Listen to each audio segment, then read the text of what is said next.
His work had the power to get killers off the street and send people to prison. But some autopsies performed by Travis County's former chief medical examiner have been called into question over the years. Did Dr. Roberto Bayardo make missteps that hindered justice in some of the most high-profile crimes in Central Texas? We know prosecutors still call him to testify in murder cases to this day. Tonight, KXAN investigator Josh Hinkle lays out this body of evidence. Critics point to murder cases when Bayardo performed an autopsy, testified in court, then changed his story many years later. A babysitter on death row. She died in prison, awaiting release when Bayardo said the child in her care could have died by accident, not intentionally killed. A man within days of execution for strangling a bride-to-be spared and now awaiting word of an appeal after Bayardo clarified his conclusions on when that woman died. So why go back on his own testimony? We found making money could be at the root of the problem, a problem that took us through thousands of autopsies, including this woman's. Her name is in a dusty old book at the Travis County morgue, Christine Morton. Scrawled in the writing of the man who performed her autopsy in 1986, Chief Medical Examiner Dr. Roberto Bayardo. The body was found in the bedroom of the couple's home south of Georgetown, August 13th. A massive blunt injury, 8 blows to the head, still in her blood-stained pink nightgown. Then I proceeded to examine the rest of the internal organs. Bayardo discovered food semi-digested in her stomach, pointing him to when she last ate and when she died. That timing and his testimony helped put away Morton's husband for murder. But with the medical examiner's testimony conflicting with Morton's alibi, I did not do this. Morton's autopsy was one of nearly 800 Bayardo performed that year, a massive caseload with little oversight from county leaders. In fact, an analysis of Bayardo's near 3 decades in office shows he consistently performed between 395 and 823 autopsies a year, far exceeding the nationally recommended limit of 325. My workload consisted of doing about 3 to 4 autopsies every day, every single day, including weekends. In your expert opinion, is more than 800 autopsies too much? Yes, that is greatly excessive, and I would be very concerned about the significant error rate. Dr. Max Buya is a professor at the University of Texas Health Science Center in Houston, known nationally for his expertise in autopsies. He explained by moving through cases too quickly, a medical examiner runs a risk. Inaccurate diagnoses regarding the cause of death and also the manner of death. Somebody had to do the work, and there was nobody else to do it. Did you ever have concerns that doing that many autopsies a year might present challenges with anything in court? I never thought about that. You are released subject to the terms and conditions of the bond. Thank God this wasn't a capital case, that I only had life. 25 years after Christine Morton's murder, her husband was cleared of the crime. The fight for his freedom included a sworn statement from Bayardo, saying the way he determined when Morton died was not scientific.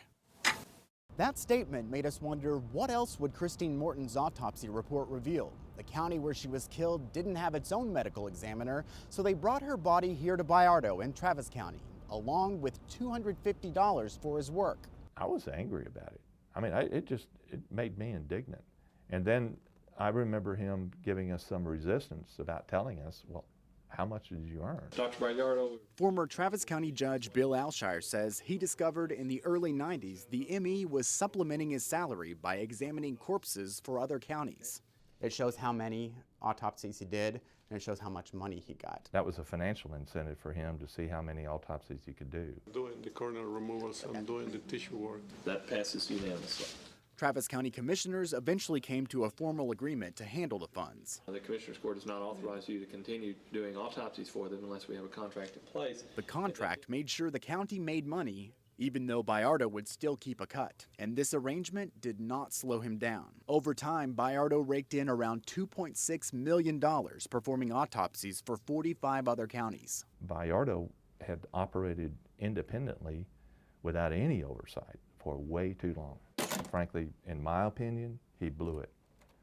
and I think he stayed longer than he should have. I earned it. I had the capacity to do it, and the professional knowledge to do it. So what's the problem? The problem is, Bayardo's work and the medical examiner's office faced heavy criticism in the early 2000s, like the accuracy of his conclusions in a police shooting. Daniel Rocha's preliminary report showed him having no drugs in his system. Later, the pathologist detected marijuana. The misidentification of a body. The autopsy described the body as 23-year-old Clayton Daniels, but a DNA test showed it was the corpse of 81-year-old Charlotte Davis. And the lack of national accreditation, which would have helped ensure quality and standards. It was something we discovered Bayardo never sought in 28 years on the job. Is there anything that you wish you would have done differently as chief medical examiner? Absolutely no. Nothing. Nothing. I did everything to the best of my abilities, to the best of my knowledge, and I don't have no remorse, no problems. Bayardo stepped down in 2006, but Travis County prosecutors still call him to testify about autopsies he performed. In fact, we've learned this summer he's on the list of witnesses in the trial against Mark Norwood, who police say beat this woman, Deborah Baker, to death in her own bed in 1988. Turns out, 2 years before, Norwood was the actual killer of the woman in our story, Christine Morton. Critics say had Bayardo done things right with Morton's autopsy, Baker might still be alive today, and we will follow that trial very closely. Josh, I'm curious what Bayardo had to say in his defense. That he didn't have enough money or resources. We do know eventually, though, he did get more staff and money and even a new morgue, and his caseload was still very high. And could Bayardo ever face anything legally because of everything you've uncovered?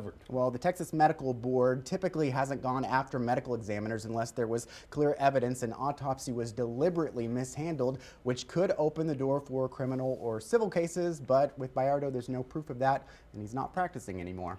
Josh, thank you very much. We know you will stay on top of this case, and we did check and found the Travis County Medical Examiner's Office did eventually receive national accreditation and will soon have a new facility. Today, it has better records and more staff who no longer receive money for out-of-county autopsies. Online now, Body of Evidence, a medical examiner's missteps. Go inside our reporting with Josh and KXAN investigator David Barrere. They walk you through these case files that point to a problematic history within this Travis County department, interviews with the medical examiner himself, and an interactive breakdown of his autopsies and his high-profile testimony in court. It's all in the investigative section of KXAN.com.